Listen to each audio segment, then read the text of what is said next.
people of Plymouth have been living on top of a Stolport since April 1982. From that date, Dash 7 aircraft, the type Brymans say they'll operate in Docklands, began using the airport many times each day. Well, we've just taken off from Heathrow Airport in the Dash 7 aircraft, the same kind of aircraft as we used in Stolport. It's been extremely quiet inside the plane as we took off. I've been able to talk to Geraldine next to me. The question, of course, is how noisy is it outside the plane? At Plymouth, hundreds of houses border the runway. A large housing estate, hospital and pub are in the flight path, feet from the end of the airport.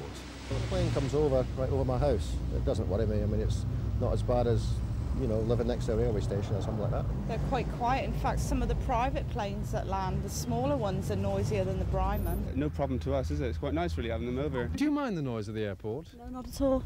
I've lived up there now nearly 8 years and I've got to be honest, we don't hear the airplanes that much.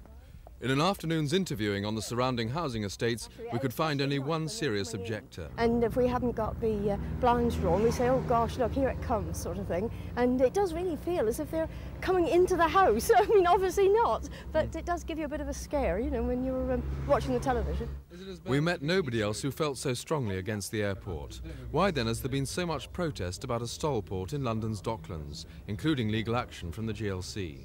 I have tried my best to bring people here. I've even written to Ken Livingstone about it, but when he came down to campaign, I'm sorry to say he came by train.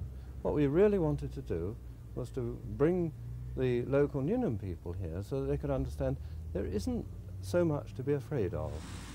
The houses around Plymouth's airfield are much closer to the runways than anything proposed in Docklands. The verdict of the people of Plymouth is that having a Stolport with Dash 7s on your doorstep is nothing to be worried about. But will Londoners be so happy when the Docklands scheme gets off the ground in a year's time? Simon Neve in Plymouth for Thames News.